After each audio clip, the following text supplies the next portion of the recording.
la Gambie et le Sénégal, sécuriser la Gambie, mais est-ce que dans ce trafic de bois, il y a également un rôle peut-être tacite ou qui n'a pas été dévoilé? C'est une autre interrogation. C'est une histoire de l'armée ou des armées de la CEDEAO du Sénégal. On peut pas tout dire. Nous allons y revenir tout à l'heure et la pertinence de l'économique sur les terres gambiennes, juste après le développement du journal. Mamadou Fofana, s'il vous plaît. Merci.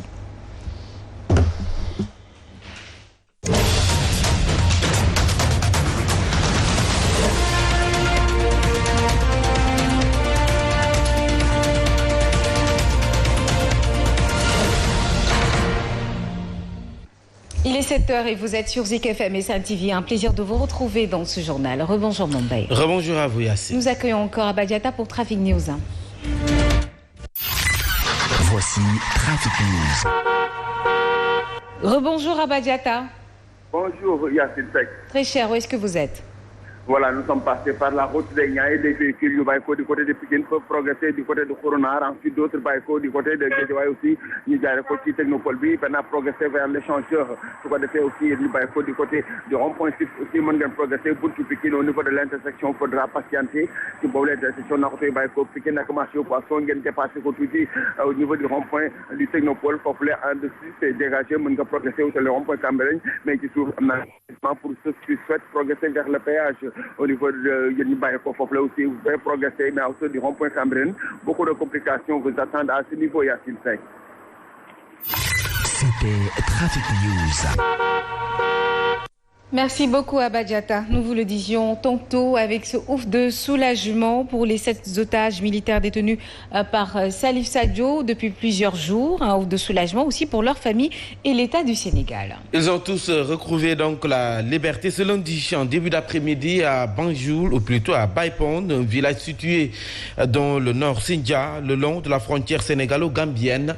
C'était en présence d'une délégation de la CEDEAO. Plus de détails avec cette correspondance d'Abdourahmane Diallo. Ils sont libres ce lundi depuis 13h. Les 7 soldats sénégalais retenus en otage par Salif Sadio et ses hommes le 24 janvier dernier, suite à des affrontements survenus à Bouyam, en territoire gambien, ont été remis aux représentants de la CEDEAO en Gambie, en présence de la communauté Santésidio, du CICR et d'une très forte délégation de l'armée gambienne. C'est lundi 14 février 2022, pour les mêmes raisons et sans condition aucune, le mouvement des forces démocratiques de la Casamance MFDC libère les 7 prisonniers de guerre évoqués dans le document de remise des 2 corps dimanche 30 janvier 2022. Le représentant de la communauté Santésidio s'en félicite fortement de cette libération des militaires sénégalais par le MFDC. Tout le monde voudrait arrêter cet malheureux accident, limiter les dégâts et préparer le chemin encore une fois vers le dialogue. Donc je remercie encore une fois pour ce choix au nom de la communauté de Santésidio. Idem pour la représentante du CICR à cette cérémonie. On est là aussi aujourd'hui pour la remise des 7 détenus et dans notre rôle d'intermédiaire neutre, dans notre travail humanitaire, et on félicite cette remise aujourd'hui. Cette cérémonie s'est tenue à Baïpong, un village sénégalais situé sur le long de la frontière avec la Gambie. Toutefois, il faut signaler que Salif Sadio, le chef de guerre d'Atika, était l'absent le plus présent à cette cérémonie. Une libération qui, sans doute, va relancer les négociations. Cependant, des questions demeurent. Qu'est-ce qui a amené le chef rebelle à lâcher donc du lest? Qu'en est-il des conditions qu'il avait posées? Et donc, on ne connaît pas la quintessence des questions que se pose Neidi Mendao dans ce commentaire. L'État du Sénégal aurait-il failli à ses engagements vis-à-vis du mouvement des forces démocratiques de la Casamance? Une question qui a toute sa pertinence au regard du comportement de Salif Sadio de l'aile nord du mouvement séparatiste. Il a fait subir à l'armée sénégalaise l'affront en retenant 7 de ses soldats le 24 janvier dernier en territoire gambien. Les éléments du MFDC qui ont bénéficié de l'appui des populations locales pour réussir leurs objectifs, ce qui repose une fois de plus la question de l'insécurité dans la forêt casamançaise minée par un trafic intense de bois et de chanvre indien. Cette cérémonie de libération des otages montre que l'aile nord du MFDC n'est pas prêt à lâcher du lest et la présence des représentants de la CEDEAO et de la Gambie et celle de la communauté catholique de Santé-Guidio est révélatrice. Cela montre quelque part qu'il y a un non-dit et qu'il existe des accords méconnus des populations et qui concerneraient certainement l'exploitation du bois. Salif Sadio est en train d'internationaliser la question de la Casamance en sus des négociations qui ont déjà eu lieu à l'étranger il y a quelques années entre les membres du mouvement des forces démocratiques de la Casamance et l'État du Sénégal qui, il faut le dire à chaque fois, fait preuve de passivité. Et parlons de la lutte contre les accidents de la circulation. L'association Manko Taxawu Defar Transport du Sénégal a effectué 3 jours de sensibilisation à Koutal. C'était en présence du directeur du transport terrestre. L'occasion également a été saisie pour offrir des dons aux détenus de la MAC de Koutal. Pape Moussa Ndiaye, le président que nous écoutons. On a fait les 72 heures de campagne de sensibilisation et de la sécurité uniquement pour lutter les accidents de la route.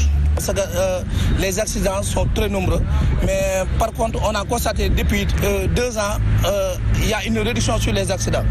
C'est pour cela qu'on a continué à faire les campagnes de sensibilisation au niveau national et au niveau régional. Parce que si on fait un constat en 2016, 2017, 2018, plus de 1000 et quelques morts sur la route. Mais en 2018-2019, il y a moins de 200 et quelques morts sur la route. Mais c'est dû à quoi? La sensibilisation et la sécurité qu'on est en train de mener avec les acteurs du transport routier, notamment les chauffeurs, les transporteurs, même les ouvriers. Les ouvriers, ils ont fait partie du campagne de sensibilisation et de la sécurité.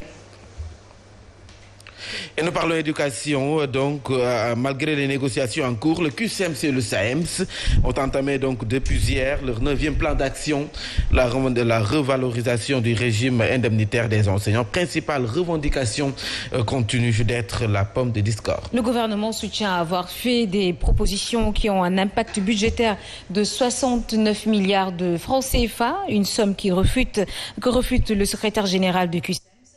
Sao Sen, donc joint au téléphone, estime que l'incidence financière est bien inférieure et bien minime selon leurs calculs. Suivons donc ces explications.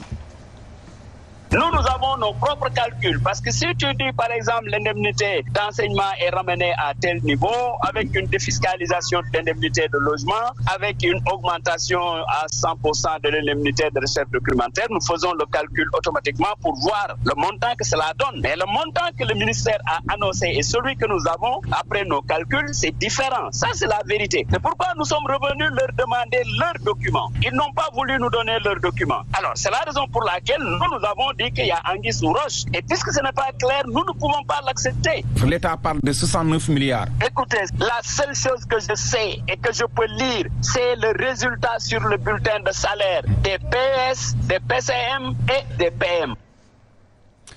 Et puis, la sortie du directeur de l'agence de sécurité et de proximité sur la grogne des ASP qui réclament le recrutement dans la fonction publique.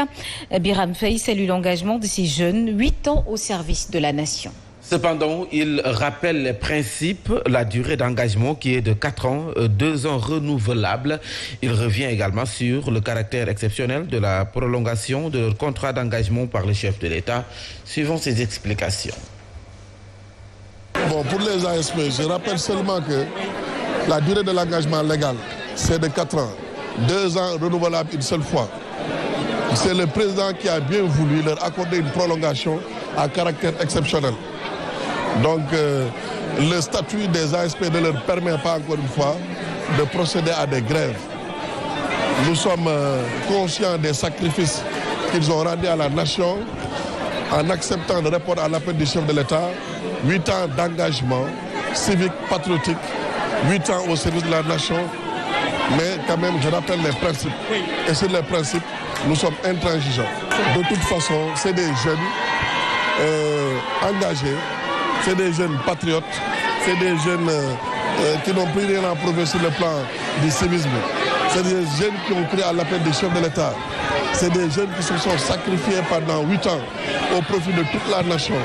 C'est le président, encore une fois, sans obligation. Parce que ce n'est pas un droit qui a accepté de prolonger leur engagement légal et qui leur a promis la pérennisation de l'institution et la garde de l'emploi. Mais encore une fois, ce n'est ni une obligation, ce n'est ni un droit. Et nous prendrons toutes les mesures nécessaires par rapport à cette situation. Et dans ce contexte, en plus bref, sachez que le FRAPP va marcher pour que l'État paie des salaires et non des pécules de 50 000 francs aux ASP. Des manifestations simultanées ce mardi 15 février de 9h à 14h à Kolda, Ziguinchor, Kaolack et Dakar. Les agents d'assistance à la sécurité de proximité ne sont payés que 50 000 par mois, depuis 8 ans d'ailleurs. Et sans cotisation sociale, sans prime ni indemnité, renseigne le FRAPP qui estime l'argent du Sénégal n'est pas utilisé démocratiquement. Et nous poursuivons en plus bref avec le maire de Médina, Bamba Fall. Le maire réélu à la Médina, Bamba Fall, nommé ministre conseiller auprès du président de la République. Le décret signé est rendu public lundi soir. Et dans une vidéo de moins d'1 minute, M. Fall confirme sa nomination. Le président Macky Sall m'a appelé aujourd'hui pour me dire qu'il m'a nommé ministre conseiller. Je l'en remercie vivement parce que, comme je l'avais dit, je suis prêt à travailler avec lui pour l'intérêt de la Médina d'abord, a-t-il laissé entendre. Fin de citation. Et pour rappel, lors de son installation, Bamba Fall avait également affiché sa disponibilité à travailler avec le chef de l'État, rassurant qu'il n'allait jamais briguer un 3e mandat à Mumbai.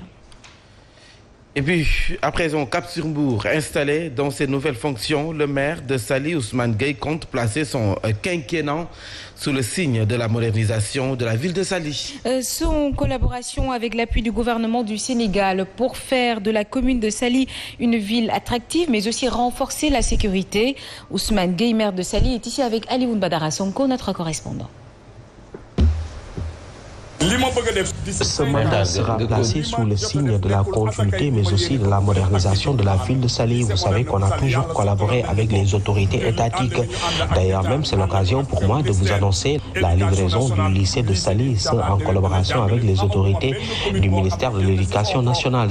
J'aimerais aussi placer ce quinquennat sous le signe de l'aspect sécuritaire de la ville de Saly. C'est pour cela, nous, au niveau de la mairie, on a débloqué un montant de plus de 60 millions de francs CFA pour la construction du commissariat urbain de Saly. Alors j'aimerais aussi lancer un appel à la population. On collabore avec les forces de l'ordre, notamment ceux qui louent leur maison. Moi, je préfère louer ma maison à 25 000 francs à quelqu'un que je connais plutôt que de louer ma maison à 100 000 francs à quelqu'un que je ne connais pas du tout.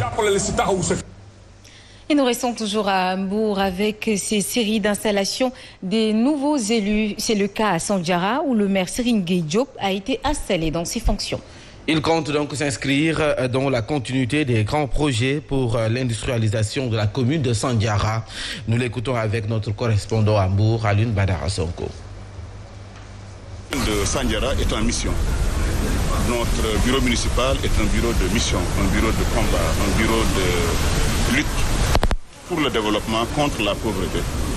Et vous avez vu que c'est avec beaucoup d'émotion que nous avons accepté les suffrages de nos mandants. Un premier adjoint chargé de l'économie. L'économie au sens primaire d'abord. Le deuxième adjoint s'occupe de tout ce qui est infrastructure. On a une sorte de ministère chargé des infrastructures, de l'accès universel d'abord à l'eau, à l'électricité, de tout ce qui touche à la voirie. La troisième adjointe, comme vous l'avez vu, elle a un rôle particulier parce que nous sommes à l'ère de l'émancipation de la femme, à l'ère de la parité. Et nous avons voulu choisir une femme forte. Les populations de Kandji, un village situé à 9 km de Linguère, peuvent pousser un ouf de soulagement. Elles viennent donc de bénéficier d'une ambulance médicalisée, une vieille doléance des habitants. Jadis, les populations ont été évacuées par des voitures à ciel ouvert, communément appelées Voyouya Mambay. Et tous les frais y afférents étaient pris en charge totalement par les malades. Un reportage de Massindiaï. Les populations de Kandji, un village situé à 9 km de Linguère, peuvent pousser un ouf de soulagement. Elles viennent de bénéficier d'une ambulance médicalisée, une vieille doléance. Notre village court depuis longtemps derrière une ambulance. Elle va donc soulager les populations des peines auxquelles elles étaient confrontées quotidiennement. Polarisé, monsieur le sous-préfet, monsieur le ministre, le donateur a réclamé une route goudronnée et une deuxième classe pour l'école primaire. Cela veut dire que nous avons une classe. Ce qui va faciliter la tâche de l'infirmier chef de poste. L'impact, c'est d'évacuer rapidement les urgences C'est ça, d'évacuer rapidement les urgences parce que on avait beaucoup de problèmes.